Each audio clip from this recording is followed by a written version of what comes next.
So tayong lahat po ay manalangin. Father, thank you for the privilege and opportunity that you have given me na makapagsalita sa iyong mga anak sa oras na ito. And we thank you for your presence in our midst. And I do believe, Father, that you are ready to speak to us, to talk to us, and you will input your word para sa aming lahat. This word will have power upon our negative situation. It will have power in our life. And your word will control our hearts so that our hearts will become submissive to you this morning upon listening and upon learning what the Holy Spirit will give us this morning. And we thank you for your Holy Spirit. He is always ready, always prepared once we call for Him. For this morning, He is our great teacher, our great mentor, our great speaker, our great preacher, and He will speak to us. He will talk to us. He will rebuke us. He will train us, and He will correct us. And we also thank you, Father, for the mind of Christ, the ability of Christ, the heart of Christ. And I also thank you, Father, for the calling, the righteousness, the anointing that we have. And because of that, this is what I believe. What we believe, that once we declare your word, once we utter your word, you will release your energy, your power to transform our hearts, to renew our minds, and to upgrade our practical situation. We must decrease in our character, personality, and our attitude so that the Lord Jesus Christ may increase in our life. And in this world, we will also increase and not decrease, above only and not beneath. We will become lenders and not borrowers. We will experience your miracles, your tangible miracles in our life, Father. In Jesus' name, amen and amen. Samahan niyo po ako sa Book of Psalms, chapter 145, verse 18. Ito po yung kauna-unahang verse po ni Zion na kanya pong na-memorize. And natanong ko sa Banal na Espiritu kung ano yung kanyang message.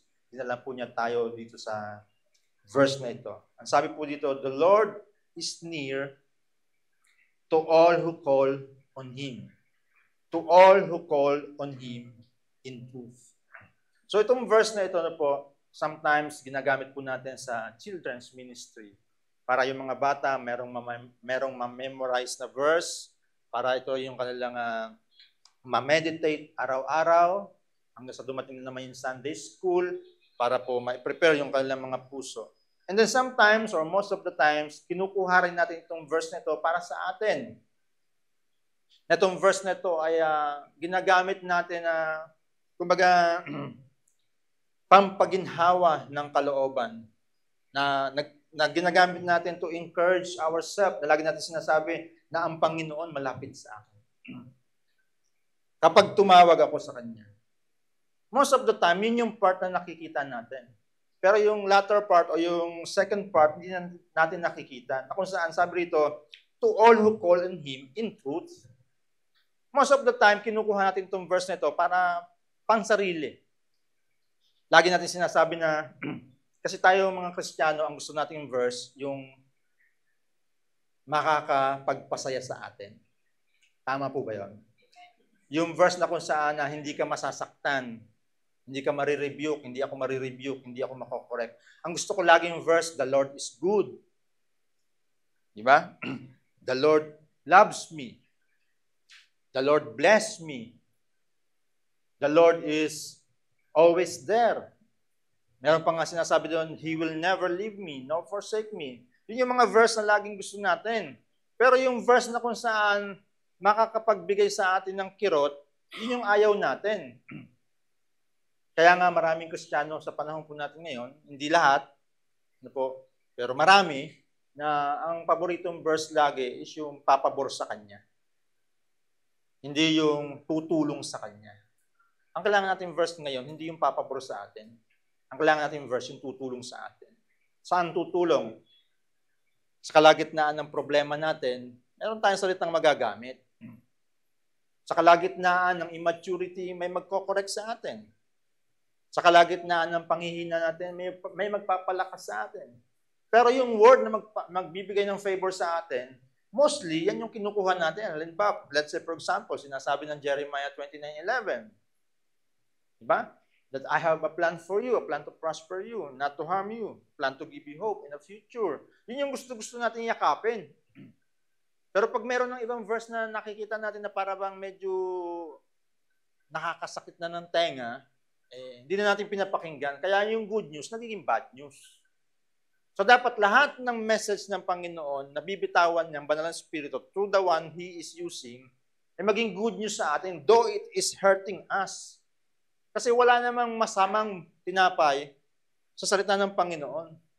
Lahat ng salita ng Panginoon is not only favorable for us, kundi makakatulong sa atin. Kaya ang problema, hindi nga lahat ng Kristiyano, ang gusto nilang verse, yung medyo merong kurot o yung medyo merong sipa para sa ganun magising yung mga tao na nanlalamig at nanlulupaypay at nanghihina ang kanilang pananampalataya. Kaya kung itong verse nito ay kukunin mo lang yung first part, medyo maliligaw tayo. Na para bang the Lord is near to all who call on Him. Kaya tumatawag ako sa Panginoon, malapit sa akin ng Panginoon. Ayun yun ang pinanghahawakan natin. Kaya pagdating ng panahon, akala ko ba totoo na ang Panginoon malapit sa mga taong tumatawag sa Kanya? Malapit kung yung pangalawang talata, nabasa mo. To all who call on Him in truth. Ano ba yung truth? Di ba sabi ng Banal na Espiritu in the book of John, the truth shall set us free. Alam niyo yung truth, hindi siya madali, hindi siya masarap. Ang truth, masakit. Tama po ba yon? Walang truth na hindi masakit. Ayan sabi niya, who come in Him, o call on Him in truth. Kaya, pag yung truth ang nakuha natin, talagang makukuha natin yung power ng Panginoon. Pag nakuha mo yung truth, mapapalaya ka na niya sa wrong mentality and wrong mindset. Now, ito pa. Madalas, pag itong verse na ito ang ating pong pinag-usapan, ang lagi nating iniisip, ano ang magagawa ng Panginoon para sa'yo? Kasi He is near to all those who call on Him. Pwede mo sabihin, the Lord can bless me. Right? The Lord can heal me. The Lord can bring me success. And the Lord can make me rich. So on and so forth. Pero sa tingin po ba natin, kapag yun yung mentality natin, kaya natin i-cope up yung negativities in life. Kung doon lang tayo nakafocus sa promises ng Panginoon, not on the truth. Kaya nga sabi ng Banal na Espiritu, the truth shall set us free. The promises will not set us free. We will hope on the promises of God. Aasahan mo yung pangako ng Panginoon at dahil doon, lalapit ka sa Kanya, tatawagan mo ang Panginoon, pero dahil sa wala yung katotohanan sa paglapit mo sa Kanya, hindi mangyayari yung pangako niya sa buhay mo. And because of that, manghihina ka. Lalayo ka sa kalooban ng Panginoon. And you will try to solve everything and anything by your own effort, by my own effort.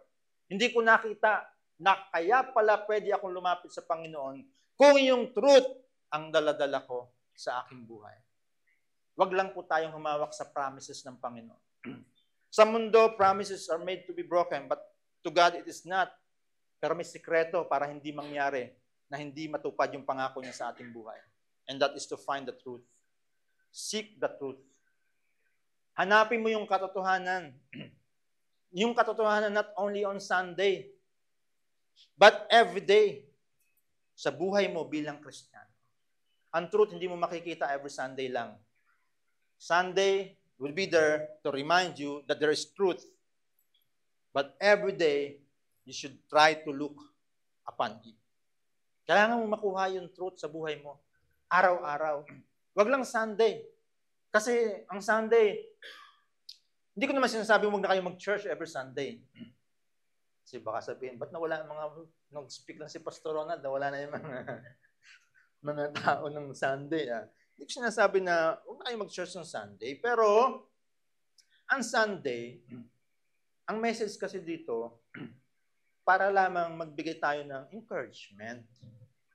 Pero encouragement is not enough. Kung yung truth, hindi mo dala-dala. Ang nadala mo lang yung encouragement. Na-encourage ka today, but tomorrow, how about tomorrow? Up until Saturday. Pero kung yung promise lang ang panghahawakan natin, hindi ko na naman sinasabi, huwag tayong magtiwala sa pangako ng Panginoon. The promises of God is there. Nakalaan na yan sa ating lahat. Pero pag doon tayo sa pangako lagi nakatingin, ay nakaw, iasahan natin na yung ating pong paa, yung ating tuhod, ay manghihina. Para tayo mga tinamaan ng sipon. Ang number one kalaban ng mga sisiw, sipon. Kaya kung tayo sa pananampalataya natin ay sisiw, pag tinamaan ka ng kaunting problema, parang sipon yan, ay manghihina ang tuhod mo. Babagsak ka. Pero kung dala mo yung truth, dahil sa lumalapit ka sa Panginoon, kakakibat yung katotohanan na galing sa Panginoon, kahit dumapo ang sipon, ay hindi ka manghihina, hindi ka manlulupaypay. Mananatili kang matatag, mananatili kang malakas. Kasi ang hawak-hawak mo, katotohanan na magpapalaya sa iyo at magpapalaya sa akin. Pero kung lagi lang sa pangako tayo nakahawak, mag-isip-isip tayo. Kasi baka ang lagi mong hawak is, the Lord is near to all who call on Him. To all who call on Him in truth or in truth. Tapos hawak mo pa yung John 10:10 na you had come to give me life, life in abundance. Yun na lang pangako mo, Lord. Pangako mo para saganain mo ako. Hindi nangyari. Lord, wala palang kwenta yung salita mo. Hindi pala makatotohanan. Hindi kasi truth ang dala mo eh. Ang dala mo lang lagi yung masaya na salita ng Panginoon na makakakiliti sa puso mo. Dapat may pagkakataon na naghahanap tayo ng truth. So yun yung hanapin natin ngayon. Huwag muna tayo masyado mag-depend sa promises ng Panginoon. Kasi ang promises ng Panginoon, naandyan na yan eh. Kaya lang, yung susi, para makuha mo yung promises ng Panginoon, yun yung kulang sa atin. At ang kakulangan na yun yung ayaw natin pagsumikapan na hanapin. Sa totoo lang, walang Kristiyano magmamature kapag hindi siya nagsumikap na hanapin yung katotohanan na galing sa Panginoon. At maraming Kristiyano, and I'm one of those person na matampuhin. Noon yun. Pero ngayon hindi na ako matampuhin. Mainipin na lang. Hindi, joke lang. So, yung truth ang kailangan nating masumpungan this time. Hindi ko sinasabi, ulitin ko po, hindi ko po sinasabing huwag tayong umasa sa pangako ng Panginoon. His promises is there, ready for all of us, pero ang hanapin natin yung truth. Kasi yung truth ang susi para mangyari yung promises ng Panginoon sa buhay natin. Kasi kung di mo gagamitin ngayon yung truth, hindi mailalabas yung promises ng Panginoon. Meron kang ATM card, may laman, pero hindi ka makapag-withdraw. Kasi hindi mo alam yung process how to withdraw your money from the ATM. Same with our life as Christians. God is full of promises for individual, pero hindi natin alam kung paano natin makukuha yung promise na yan. Kasi yung truth, hindi ko sinasabing kapos tayo, pero yung truth, sometimes, nanineglect natin, napapabayaan natin. Alam niyo ba, dalawa lang naman sinabi ng Panginoon Kristo eh. Come and go. Yan lang naman sinabi ng Panginoon bago siya umakyat sa langit. Come and go. Kaya nga yung sinasabing, obedience is better than sacrifice. Sinasabi ng Panginoon, come and go. Kaya lang minsan mali yung perception natin sa sinasabi ng Panginoon na come and go. Ang minsan nasasabi natin sa come and go, you go to the church, you come to the church, then kapag na-offend, you go. Pag hindi mo gusto yung speaker, pag hindi gwapong katulad ko, alis ka. Ba? Hindi ka magtataga, maiinip ka din sa kinaupo mo. Tagal naman magsalita ng pastor na to. Anong oras na? Kaya you come and go. Next time, you will not come. Kasi na-offend ka na, you always go. Kasi yung truth, missing or lacking. Pero buti lang hindi kayo doon. Ako lang yun. Kaya wala ako lagi rito. Kaya lagi akong go. Pero mabuti lang hindi kayo gano'n. Sabi mo sa katabi mo, hindi kayo. Hindi ikaw yun. Sabi diyan, come to me. Saan? Sa church? No, kay Christ. But we go to the church para mapakinggan yung banal na Espiritu kung ano sinasabi ng Panginoon Kristo. Come to me, all of you who are weary and burdened. Saan ka weary and burdened? Sa kahihintay ng promises ng Panginoon na mangyari sa buhay mo. Hindi nangyayari. 10 years ka na nananampalataya. 10 years ka na attendee. Pero wala pa rin nangyari. You are weary and burdened. Ang sabi ng Panginoon, if you come to me, I will give you rest. Hindi in peace, ha? Rest dun sa mga burden and weariness ng bawat isa po sa atin. Ano ang purpose ng come to me? Verse 29. Take my yoke upon you and learn from me. Come and learn. That is the truth. You need to come for you to learn. When? Sunday? Sunday is not enough. When? Every Wednesday. Yan ang problema sa maraming mga Kristiyano. Isinubo mo na, ayaw pang ibuka ang bibig. How can we have the promises of God if you don't want to come and learn from Him? The saddest part and the saddest truth about Christian life is we are not responding. That is why obedience is better than sacrifice. If you are a tither and you are not coming to learn from Him, hindi ko na sinasabing useless yung pagiging tither mo. Pero yung pagiging tither mo is not what God wants from you. It is your obedience to Him. That you come to Him and learn from Him. Bakit? Para saan yung learning? For all of us to be divinely educated, for the purpose na ma-receive mo yung anointing ng Panginoon, and the anointing will produce success in your life. And the anointing will bring forth the promises of God in your life. If you come and learn from Him. So, yan yung kailangan natin. Magkaroon tayo ng divine education. Para mabawasan yung stress natin, come to Him. Learn from Him. Meron kang dalawang point of area na kung saan ma-receive mo yung truth, Sunday and Wednesday. Eh, ang Wednesday, yung sinasabi ko kanina, malalim na usapan, didibdibang ka talaga sa likod, mabibigwasan ka. Ay, ewan ko lang, pag hindi natauhan tayo, ang ganda ng topic ng Holy Spirit every Wednesday. Hindi maibibigay yung pag-Sunday. Kaya hanggat maaari, pag sumikapan natin na yung truth ang hanapin natin, wag yung promises. Kasi mostly, maraming Kristiyano, puro na lang pangakong hinahanap eh. Pero yung truth, nakakalimutan na eh. Susi kasi ang truth para makuha mo yung promises ng Panginoon. Kasi doon sa sinasabi ng pang-learn from me, doon tayo tuturuan. Halimbawa, tither tayo. Tapos, hindi naman well-educated yung puso natin. We are not well-versed about God's truth. Then, magiging tither lang tayo. Minsan nga, hindi pa nga tayo tapat sa tithing eh. Diba? Minsan, dinadaya pa nga natin ang mga treasurer eh. Pagdating sa tithing, nilalagay natin tithes, pero hindi naman pala tithes yun. Ha? Minsan, offering. Hindi naman pala offering. Dapat tithes, ginawang offering. Sometimes, sinadaya natin yung mga treasurer.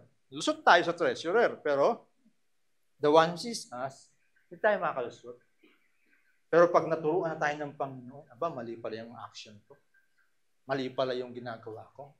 Kasi yun ang gagawin ng come to Him and learn from Him eh. Nakuha niyo po yung gustong iparating ng Banal na Espiritu. I'm not here to make a sermon to you. I'm here to remind all of us about God's truth. Kasi yun yung kulang sa atin ngayon eh. Ay, may sinabi ng Banal na Espiritu sa buhay po ni David, sabi niya, yung kanyang kaluluwa inutusan niya. Diba? Ano sinabi ni David sa kanyang kaluluwa? Bless the Lord, O my soul, in all that is within me. So, ibig sabihin, utusan mo yung kaluluwa mo. Kasi ang kaluluwa mo, gusto lagi manood ng TV niya. Pag Wednesday. Tama ba yan? O mali ako? Na sinasayang lang naman natin yung oras natin every Wednesday sa panonood ng TV eh. Walang anointing doon. Taas ang bill. Tapos aantukin ka. O kaya pag kakain ka pa doon. Minsan, na-overeat ka, kaya medyo nag-excess yung size ng wallet mo, ng katawan mo. Kapanood, minsan na-stress ka pa sa panonood, kaya overeating ka. Ay dito, hindi ka may stress. Makukuha mo yung truth that will set you free because divine education nowadays is a necessity for every Christian. Hindi na siya lang ordinaryong sinasabi ng Panginoon through the pastors that encourage the people to learn. Hindi siya ordinaryong salita na lang. It is a must for every Christian. If you want to receive the anointing, then come to Him and learn from Him. Ito yung truth na magbibigay ng anointing sa inyo. Para saan yung come na yan? Para tumalino tayo. Para makayanan natin yung mga problema sa buhay. Bawat isa sa atin may mga problema, iba't ibang level. Tama po ba yun? Meron kayong problema. Meron din akong problema. Yung problema mo, hindi ko problema. Yung problema ko, hindi mo problema. Kasi meron kang problema sa sarili mo. Tapos tayo pa mag-uusap. Yung problema mo, nakuha ko. Yung problema ko, nakuha mo. Uuwi tayo, puro problema. Pero kapag yung truth ang nakuha natin because we are now divinely educated and we are wise, yung problema niya hindi mo makukuha. You will give solution to his problem or her problem. And she also is educated divinely, then she can give or he can give me an encouraging word to sustain my faith so that I would continue to praise God do sa kanyang ginagawa sa buhay ko. Pero kapag wala and we are always clinging and holding on to the promises of God, I assure you, manghihina ka at manlulupay-pay ka. Kasi yung anointing wala para sundutin niya yung promises ng Panginoon. And most of us, nadidepress na kasi ang dami na nating prayer sa Panginoon. Hanggang ngayon, hindi pa rin nangyayari. Tama po ba yun? Ang dami nating prayer. Kaya hanggat maaari, push yourself. Itulak mo. Hilahin mo. Tadyakan mo yung sarili mo. Palayo sa upuan na kung saan komportable ka lagi every Wednesday. Hilahin mo. Paalalahanan mo Wednesday bukas. Pag sumikapan mo, aking kaluluwa, pumunta. Para saan? Sa divine education. Number 2, go. You can never go if you are not divinely educated. What is the purpose of go? Matthew chapter 28. Therefore, go and make disciples of all nations, baptizing them in the name of the Father, and of the Son, and of the Holy Spirit, and teaching them to obey everything I have commanded you, and surely I am with you always to the very end of the age. Pag sinabing go, it's now the time for you and for me to evangelize. So pag sinabing evangelize, you are now equipped because you are divinely educated. You can go and evangelize nations. Sino ang i-evangelize mo? There were 2 people that you need to evangelize. The believers and the non-believers. Pastor, akala ang Great Commission, di ba, pang lost souls lang? Yes, pang lost souls yan. Pero dalawa yung sinabi ng Panginoon, Jesucristo teach and preach. Saan yung teach? Sa believers, para maging divinely educated. Saan yung preach? Para sa mga unbelievers. For them to know Christ, then bring them to the word that teach, para maging divinely educated siya. Kaya ang target mo sa evangelism, dalawa, unbeliever, tsaka yung mga old Christian na not educated, na ang daming problema, na hindi naman natin ginagawa. Bahala ka dyan. May problema ako sa sarili ko. Tutulungan pa kita dyan sa problema mo. Ako nga, hindi ko na kaya yung problema ko. Yun ang sinasabing evangelism. You evangelize them. Kaya nga, pag hindi ka divinely educated, wala kang pakialam sa mga tao. Wala kang heart para sa kanila. Ang heart mo sa lost. Pero yung mga kapatid na wala sa Panginoon na nanghihina, wala kang pakialam. Kaya nga yung divine education na makukuha natin, magiging concern tayo sa dalawa, believers and unbelievers. Yun yung totoong problema ng Panginoon Kristo sa panahon natin ngayon. Kasi nga, yung divine education, hindi sumiksik sa puso para mabago yung character and attitude of the heart. Kaya pag merong sinasabing go and make disciples, ibig sabihin, yung kapatid mo na Kristiyano, yung katabi mo, dapat yan na-evangelize mo, na-encourage mo. Attend ka ng mentoring every Wednesday. Grabe yung impact ng salita ng Panginoon. Babaguhin niya talaga yung puso natin. Yun ang word na evangelizing or evangelism. Ini-evangelize mo yung kapatid mo. Wala tayong concern. Bahala kayo dyan. Diba? Kaya nga, hilahin mo yung sarili mo para doon sa divine education. Anytime God commands you to go, you have the tool para makalaya ka. Ibig sabihin, makaalis ka sa mga dalahin mo at makapunta ka doon sa lugar na kung saan pinapupunta ka ng Panginoon.